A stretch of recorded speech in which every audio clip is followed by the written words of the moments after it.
Dice la Escritura: hijitos, ya es el último tiempo y según vosotros oísteis, el anticristo viene.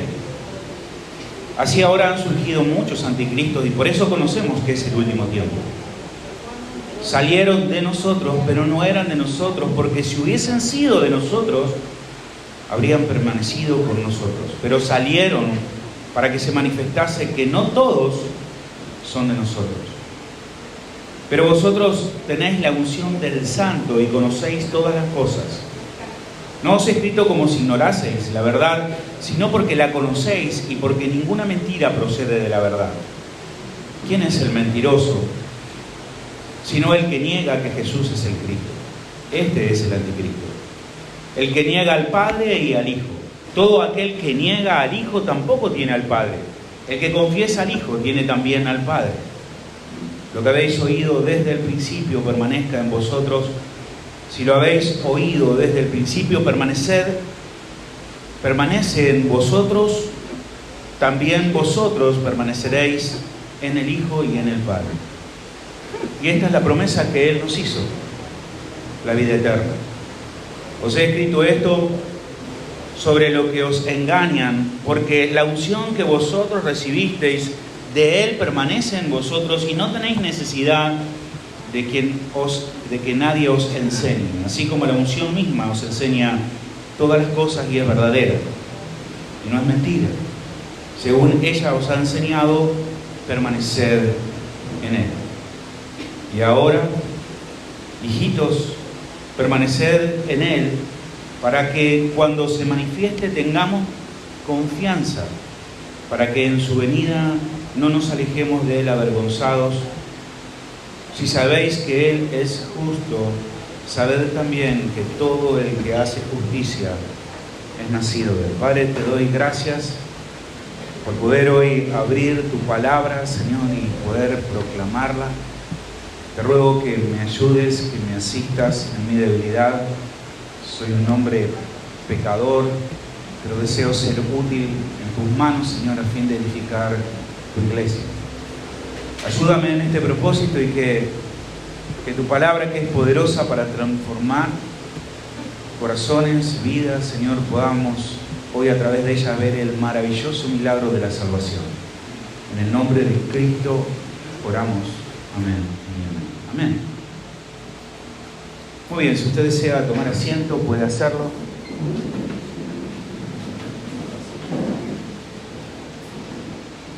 El texto es extenso, son 11 versículos, pero vamos a intentar de exponerlo. Y cuando pensaba en este pasaje, recordaba al caballo de Troya. ¿Recuerdan la historia del caballo de Troya? Fue una estrategia militar. Los griegos querían tomar una ciudad romana y lo que hicieron fue construir un caballo, un gran caballo, pero ese caballo estaba hueco y dentro de ese caballo se escondieron soldados. Y cuando vieron esto, las personas que estaban dentro de la ciudad observaron el caballo, pero observaron también que todo el ejército enemigo se había retirado. Pensaron que quizás era un obsequio que les habían dejado, así que lo entraron a la ciudad. Y sigilosamente, por la noche, sin que nadie lo observara, los soldados salieron del caballo y derrotaron la ciudad. Y cuando pensaba en esta historia, pensaba que esta nos puede servir de alguna manera para ilustrar cómo los engaños y las amenazas no siempre son externas, o sea, no siempre vienen desde afuera y no siempre son evidentes, ¿no? O sea, nadie que quiere engañarnos viene con un gran cartel diciendo soy un engañador, sino que muchas veces todo esto se esconde y parece inofensivo y hasta muchas veces parece beneficioso. Y el apóstol Juan, en esta sección, en este pasaje, resalta la importancia de que nosotros sepamos discernir y por medio de este discernimiento mantenernos firmes en la fe. frente obviamente a las falsas doctrinas, a las falsas enseñanzas que habían en medio de ese tiempo y que también hay en medio de nuestro tiempo. Y no solamente a pensar en estas doctrinas, sino también a pensar en personas que traen estas mentiras, o sea, en líderes que son, que utilizan el engaño, ¿no? Y estos líderes están aún dentro de la iglesia, dentro de la comunidad de fe. Y son aquellos que muchas veces se hacen llamar pastores o líderes cristianos. Y esto para nosotros hoy puede significar que debemos obviamente evaluar lo que escuchamos, lo que se nos está enseñando. Es crítico, esto es muy importante. Y también debemos evaluar estas figuras de autoridad que se encuentran en nuestro alrededor para asegurarnos, obviamente, de que lo que escuchamos y aquellas personas que nos enseñan estén alineadas con la verdad bíblica. Así que Juan comienza en el versículo 18 dirigiéndose a su audiencia, como lo hemos visto en muchas ocasiones, de una forma amorosa, y les dice: hijitos, ya es el último tiempo, y según vosotros oísteis que el anticristo viene, así ahora han surgido muchos anticristos. Por eso conocemos que es el último tiempo. O sea, conocemos que es el último tiempo porque hay entre nosotros muchos anticristos, y porque hay en medio de nosotros muchos anticristos, entonces sabemos que estamos en el último tiempo, en la última hora. Literalmente significa la última hora. Pero no solamente en un sentido escatológico, es decir, los últimos tiempos pensando en que este último tiempo fue inaugurado en la primera venida de nuestro Señor Jesucristo hasta esperar su segunda venida, sino pensar en la última hora como la hora más crítica en la historia de la redención. Es decir, lo que Juan nos está diciendo, que estamos viviendo en tiempos muy peligrosos, muy difíciles. Y en este sentido es la última hora. Y dice que hay muchos anticristos, no es que hay un anticristo. Usted sabe, el anticristo es un personaje que todavía para nosotros es un personaje futuro, un personaje que va a aparecer en la historia como alguien que suplanta a Cristo, porque anticristo significa oponerse a Cristo o suplantar a Cristo. Pero aquí no se está hablando no de este anticristo, sino nos está hablando de muchos que se oponen a la verdad, que muchos que se oponen a la sana doctrina. Y esto nos debe llevar a reflexionar, o por lo menos creo que Juan nos está tratando de decir, que el peligro se ha multiplicado, que son muchos los engañadores, que son muchos los que están traficando la mentira. Y este es el tiempo donde nosotros vivimos, es un tiempo peligroso, es un tiempo difícil. ¿Y por qué es tan peligroso? Bueno, dice el versículo 19, que estas personas, dice Juan, salieron de nosotros, pero no eran de nosotros.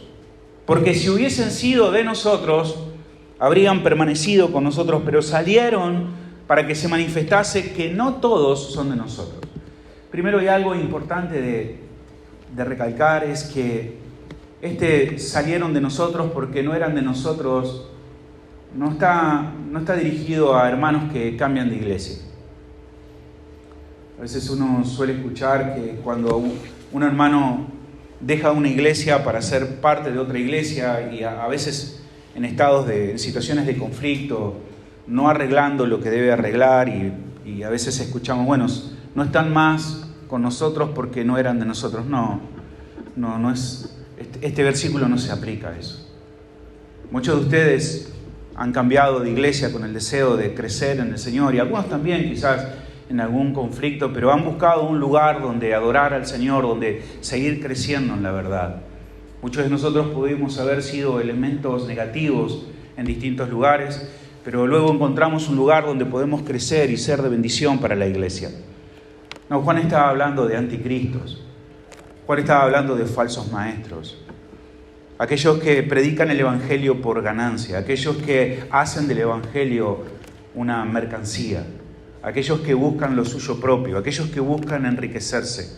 No estaba hablando de hermanos que cambian de iglesia. Hay muchas diferencias entre un hermano, incluso entre una persona que puede no tener una doctrina clara y un falso maestro. El falso maestro lo que intenta hacer es tener ganancia, timar a las personas. Pero a veces encontramos personas quizás que también es peligroso, de personas que son ignorantes en la doctrina. Pero no estamos hablando de personas que salen de la iglesia, no estamos hablando de anticristos, de personas que se oponen a la verdad, de personas que niegan a Cristo. Y el peligro que describe Juan es obviamente potencial y efectivo, porque estas personas son familiares, o sea, estas personas estaban con nosotros. A veces cuando nosotros no conocemos a las personas solemos desconfiar, no las conocemos, no sabemos lo que están diciendo. Pero estas personas estuvieron en la iglesia, estas personas fueron parte de los grupos, estas personas comieron con nosotros, estas personas vieron crecer nuestros hijos y nosotros vimos crecer los hijos de ellos. Eran personas que pasamos tiempo hablando, que le confiamos nuestros problemas. Estas personas estaban en medio de ellos y es por eso que los hermanos van a confiar en ellos y por eso es peligroso. Dice que estas personas estuvieron con ellos. Y cuando dice que ya no están con ellos, estaba hablando de una separación física. O sea, antes estaban, ahora no están. Pero agrega también que nunca habían sido de ellos. O sea, no solamente hubo una separación física, sino que había una separación espiritual. Nunca fueron creyentes. Estaban con nosotros, pero nunca fueron de nosotros. Nunca fueron creyentes. Pero sí estuvieron con nosotros.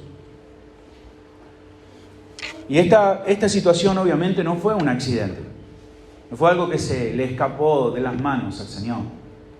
Es curioso pensar que Dios tenía un propósito con estos anticristos dentro de la iglesia, porque dice que esto ocurrió para que se manifestase que no todos son de nosotros. Para que nos demos cuenta que no todos en la iglesia son creyentes. Hermanos, no todos en la iglesia son creyentes. Y esto también tiene que ver con una cuestión de expectativas. Creo que todos nosotros, cuando nos acercamos por primera vez a la iglesia, pensamos que todas las personas que estaban allí eran todos cristianos y que nunca nadie nos iba a engañar. Pero hermanos, en la iglesia no todos son creyentes. No todos. Y esa es la expectativa real que cada uno de nosotros debemos tener. Y eso no lo digo para que estemos a la defensiva y decir, no sé, no voy a abrirme a nadie, me voy a quedar ahí. No, porque entonces incumpliríamos el mandato del Señor, que debemos cada uno de nosotros mantener comunión unos con otros, amarnos los unos a los otros, servirnos los unos a los otros. Entonces, no es que debemos aislarnos, pero sí debemos tener conciencia que no toda aquella persona que está dentro de una iglesia es un creyente. Podemos ser engañados aún dentro de una iglesia. Y es más, la mayor parte de las personas que están siendo engañadas dentro de iglesias. Escuchando a personas que se dicen pastores. Debemos prepararnos para que en el momento que ocurra, y si aún ocurriera con alguno de nosotros, aún si fuera yo el que mañana me golpeo la cabeza y se me ocurre enseñarles a ustedes que el Espíritu Santo es la madre de Dios y qué sé yo qué otra cosa, hermano, que su amor, que su emoción no nubile su razonamiento. Debemos tener cuidado con estas cosas. Versículo 20 dice, pero vosotros tenéis la unción del Santo. Y porque tienen la unción del Santo, entonces conocen todas las cosas. Cuando Juan dice que tenemos la unción del Santo, la unción se refiere al Espíritu Santo y la unción del Santo es Cristo, o sea, es el Espíritu Santo de Cristo. Tenemos la unción del Santo. Todos, cada uno de nosotros, todo aquel que es creyente, tiene al Espíritu Santo. Amén. Amén. Tenemos el Espíritu Santo.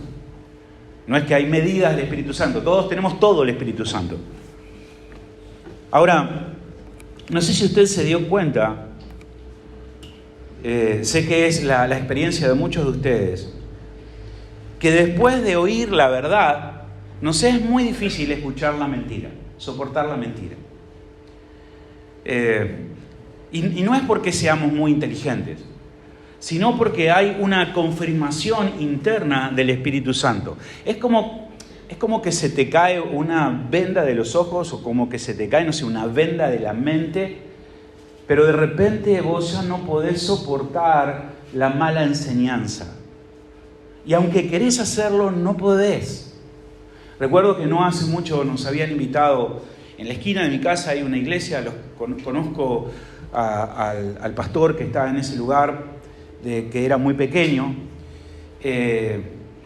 y venía un pastor bautista muy conocido, escribió muchos libros, con muchos títulos, y digo, bueno, vamos, le digo a Lore, vamos a escuchar, a ver qué aprendemos. No se imagina la cantidad de tonterías que decía esa persona. Y aunque yo quería escucharlo, o sea, quería decir, bueno, igual, seguro que la próxima es mejor. No, la próxima era peor, era como cuando te dan una cucharada de algo horrible y uno dice, bueno, esta la paso, pero la próxima, no sé, era insoportable. Es el Espíritu Santo que nos inquieta. Mi esposa en un momento me dijo, estábamos a media cuadra de casa, dijo, me vuelvo a casa, no puedo quedarme más acá. Porque una vez que uno ha conocido la verdad, ya no soporta la mentira. No podés escuchar las falsas enseñanzas. Y eso es porque el Espíritu Santo vive en nosotros y nos guía a toda verdad.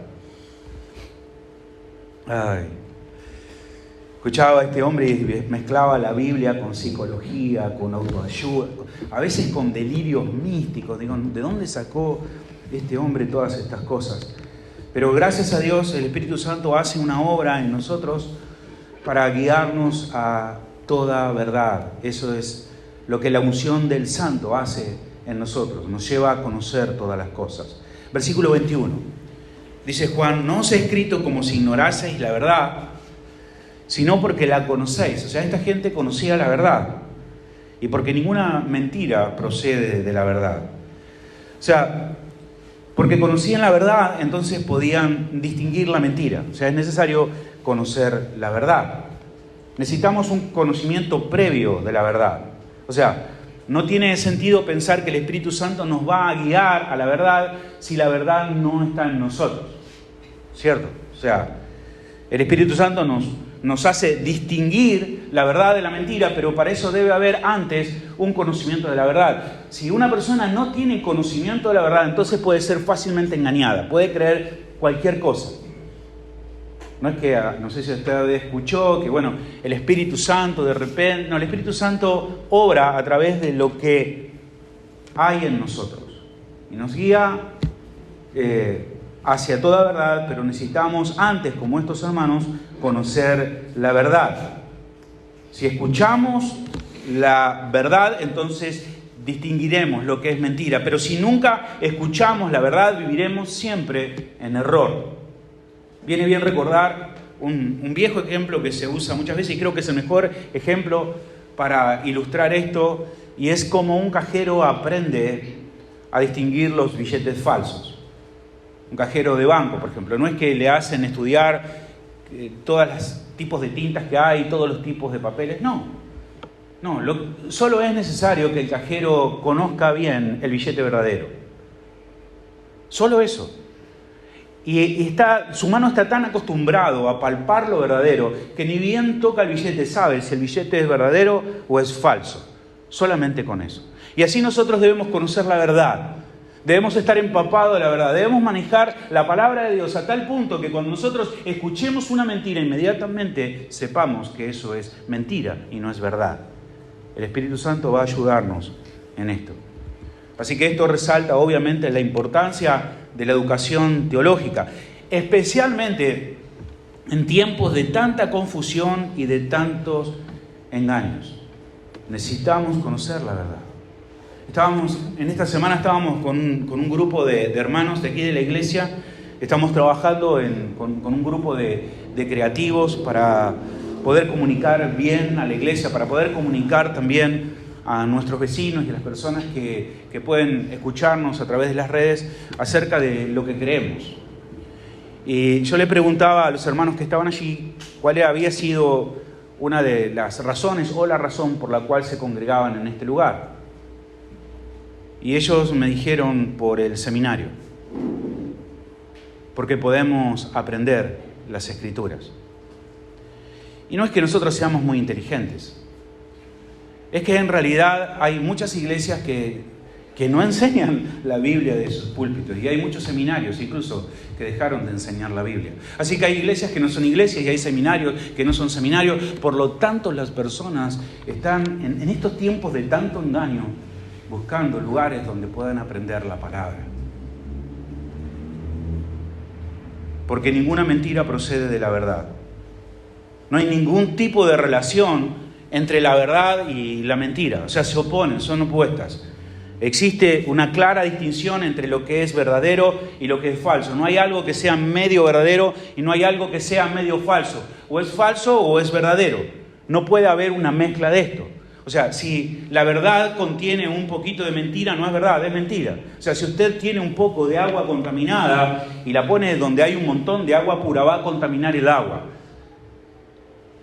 Y si usted tiene, no sé, agua contaminada y quiere agregarle un montón de agua pura para descontaminar esta agua, no se va a descontaminar.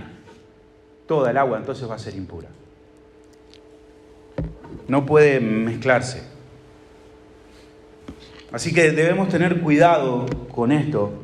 Debemos tener un serio compromiso, mis queridos hermanos, en desterrar el error. O sea, no es algo que no nos debe importar. Debemos tener un serio compromiso en desterrar el error y aferrarnos a la verdad. No es un dato menor. ¿Por qué? Porque la verdad es la única defensa contra el error. Cuando conocemos la verdad, cuando nos empapamos de la verdad, entonces nos alejamos del error. Por eso es muy importante la integridad doctrinal. Por eso esperamos que todas las personas que sirven en la iglesia, que son ministros en la iglesia, atraviesen la misma formación teológica, una formación de calidad, porque esto es muy importante, porque esto nos fortalece y nos protege de la mentira. Nos integra. Y existe en este tiempo una imperiosa necesidad de conocer, de adherirnos a una sana doctrina sin desviarnos de interpretaciones erróneas, heréticas, como las que estaban emergiendo en ese tiempo, en el tiempo de Juan, pero que también están pululando en nuestro tiempo. De todas formas, de todos colores, las cosas más descabelladas que hayas escuchado.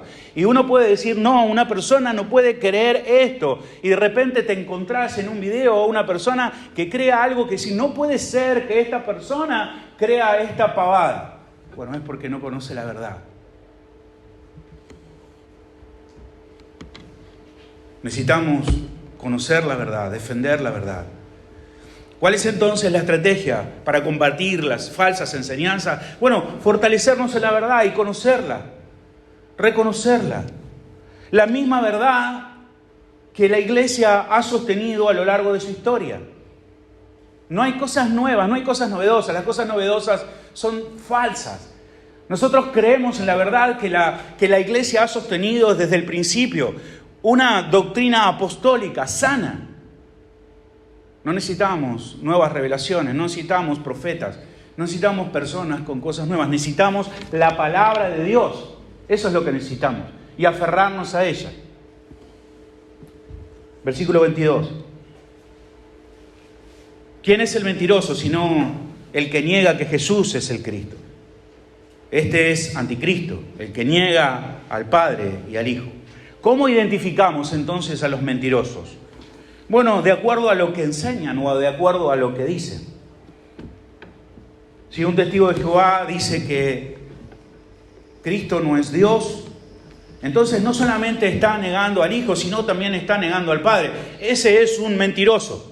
A veces algunos pueden creer, decir, bueno, no, solamente tienen un problema con el Hijo y no tienen un problema con el Padre. Lo que pasa es que esto es inseparable. Si vos negás al Hijo, entonces estás negando al Padre. Imagina a una persona que niega la relación con sus padres.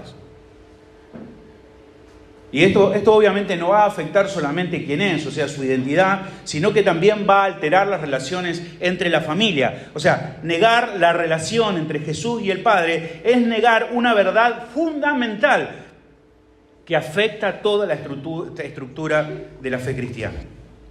Negar que Jesucristo es Dios es igual a ser un mentiroso.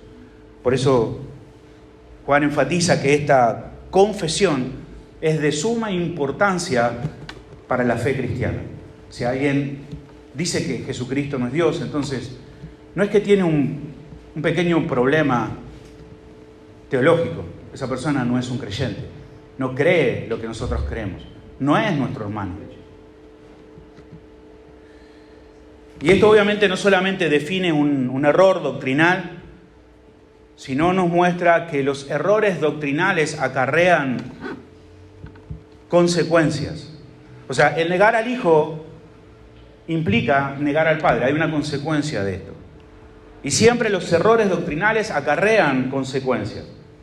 Una mala teología te va a llevar a una mala forma de vivir o te va a llevar a la muerte espiritual. Usted piensa, ¿por qué hay personas en las iglesias que viven en el pecado? ¿Por qué hay personas que viven de tal cual manera? Quizás porque en esa iglesia solamente se predica un Dios de amor, pero nunca se ha predicado de un Dios de justicia o un Dios que aborrece el pecado. Y eso es lo que aprendes. La teología es lo que va a definir tu forma de vivir. ¿Por qué? Porque lo que aprendemos tiene consecuencias en nuestras vidas. Algunas personas dicen, me ha pasado muchas veces esto, que dicen, no, mi pastor es un buen hombre. No sabe mucho de la Biblia, pero es una buena persona. Yo nunca entendí cómo una cosa puede suplantar la otra.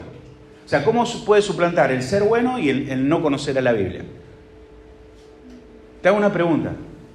¿Vos te operarías con una persona que es una buena persona, pero que no es cirujano?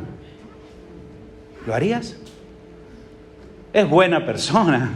No estudió medicina, es carpintero, pero es una buena persona. Y alguno podría decir, bueno, no, pastor, pero no es lo mismo, o sea, como que está exagerando. Y es verdad, no es lo mismo. Es mucho más grave tener un pastor que no sabe la Biblia que te opere un carpintero, porque ¿sabes qué? El carpintero te puede matar, pero alguien que te enseña una mentira puede enviarte al infierno eternamente. Pablo le dice a Timoteo, 1 Timoteo 4:16, ten cuidado de ti mismo. O sea, hay una relación entre la piedad de una persona y su doctrina. Dice, ten cuidado de ti mismo y de la doctrina, de las dos cosas. Persiste en ello, pues haciendo esto te salvarás a ti mismo y a los que te oyeren.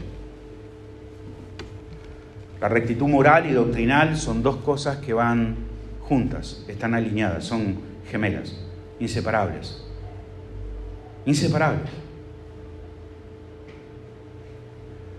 Versículo 23.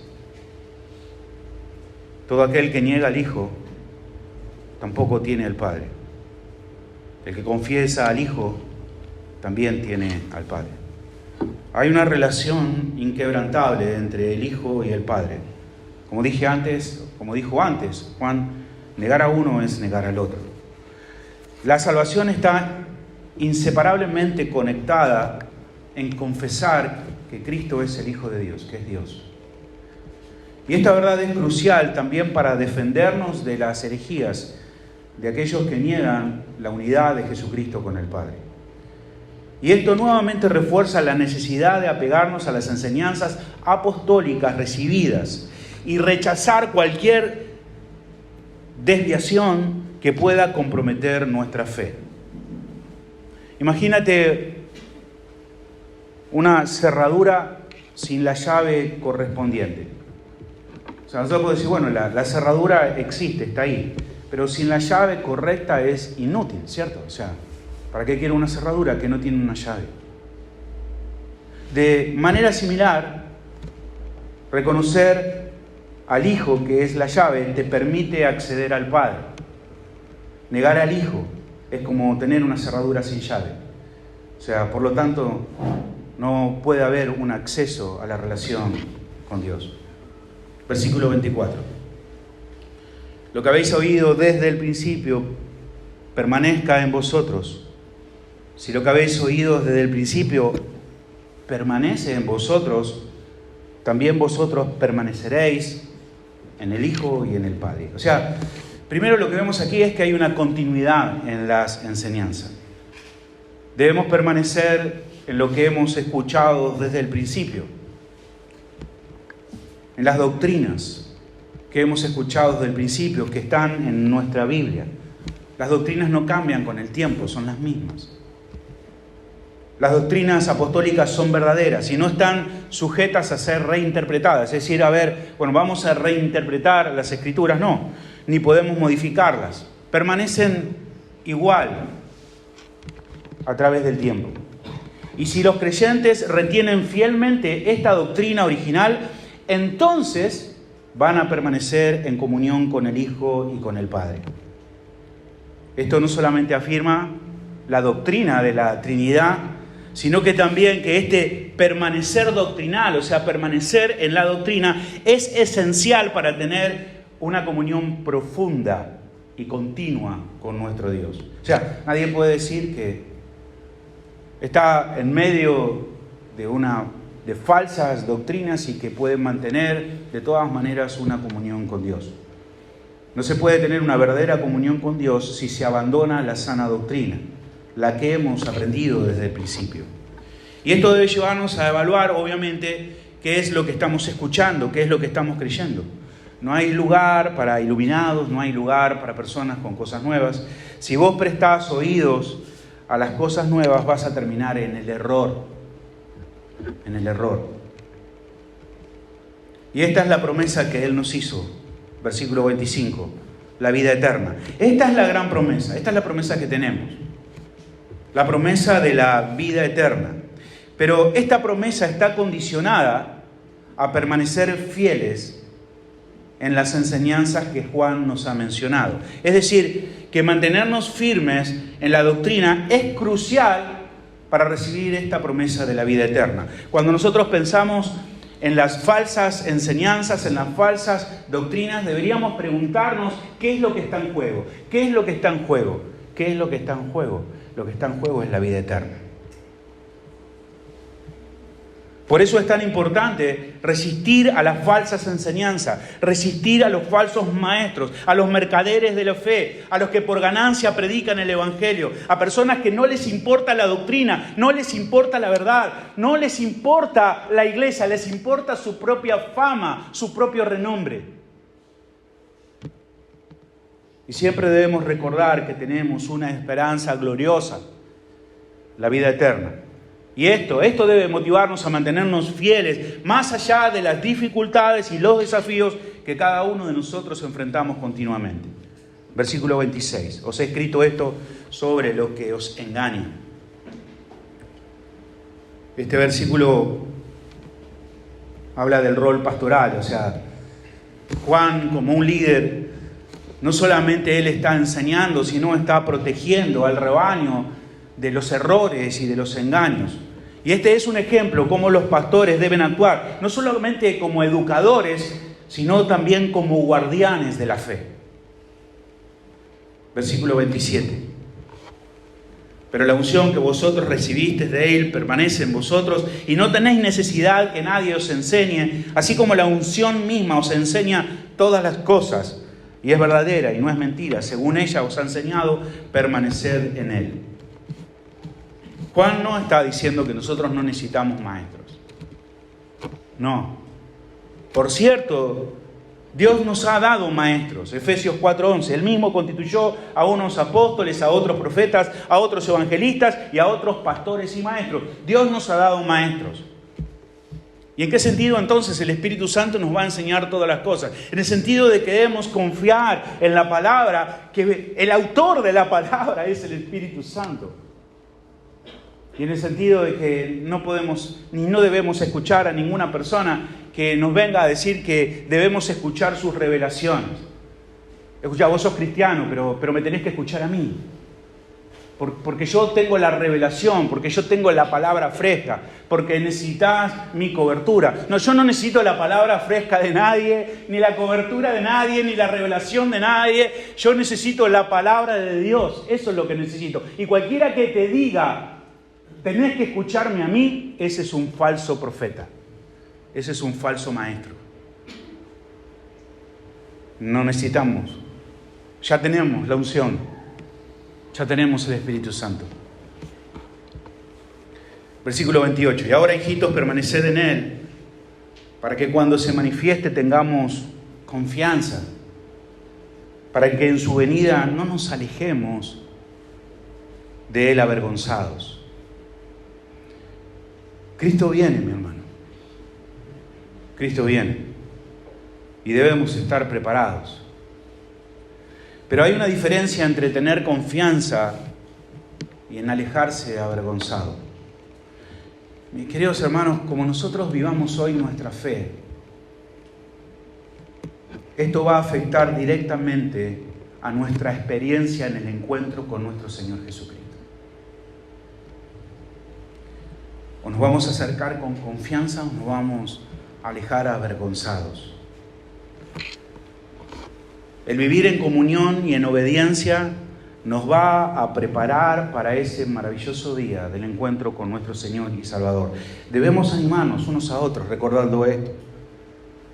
Primera de Tesalonicenses, Pablo menciona así a sus oyentes en el capítulo 4, versículo 16, dice: porque el Señor mismo con voz de mando, con voz de arcángel y con trompeta de Dios descenderá del cielo, y los muertos en Cristo resucitarán primero.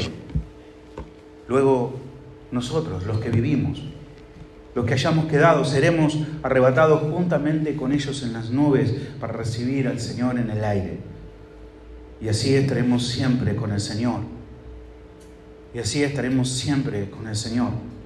Por lo tanto, dice: alentaos los unos a los otros con esta palabra. Cristo viene.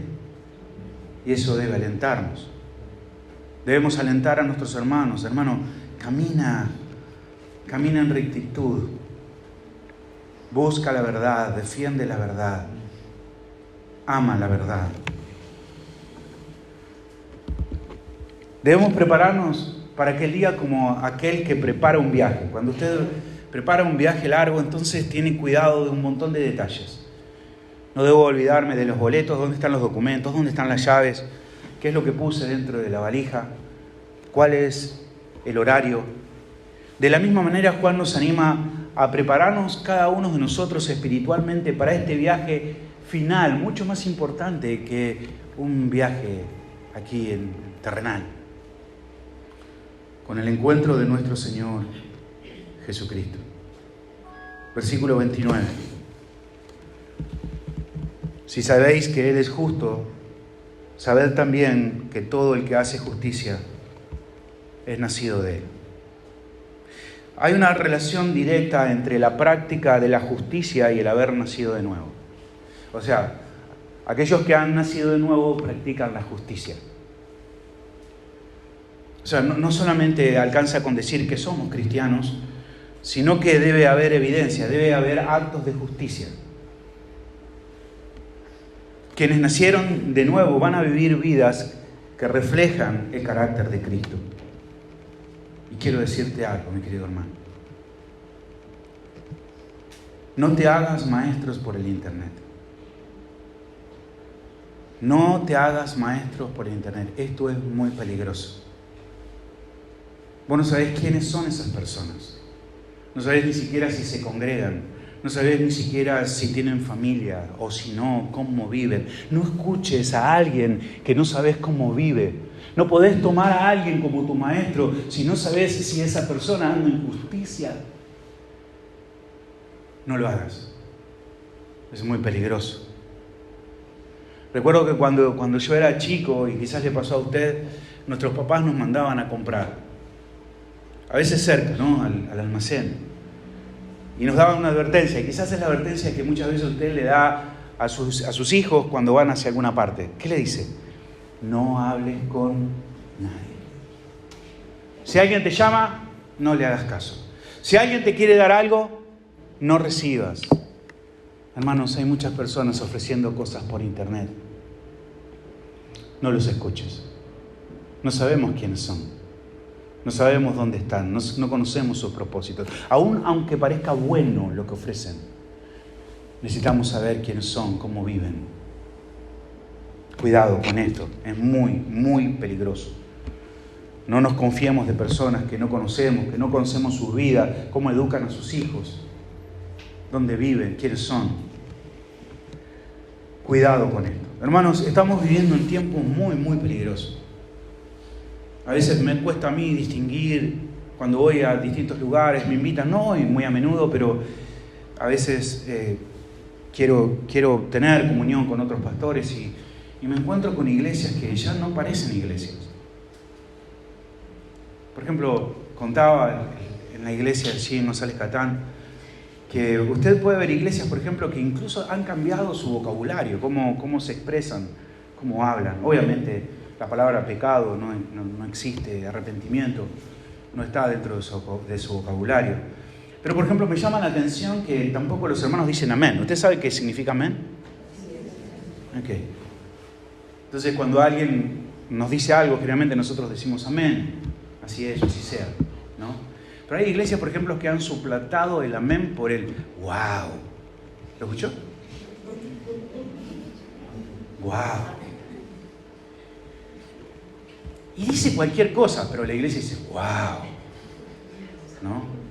O sea, sería algo, mira, vamos a practicarlo. Por ejemplo, yo digo, esta botella es una botella, y usted dice wow. Este micrófono es un micrófono. Wow. Y así están. Wow, wow, wow. Yo digo, es un perro esto que es. Amén, hermano, eso es lo que dice la Biblia. La Biblia dice amén. Amén dice. No dice wow. Amén. Pero verdad, cada vez es más inhóspita. La iglesia ha cambiado. No digo que debemos permanecer como hace 2000 años, pero hermano, la palabra de Dios no cambia. Y nosotros debemos estar anclados en la verdad de la palabra de Dios. Y te animo a eso.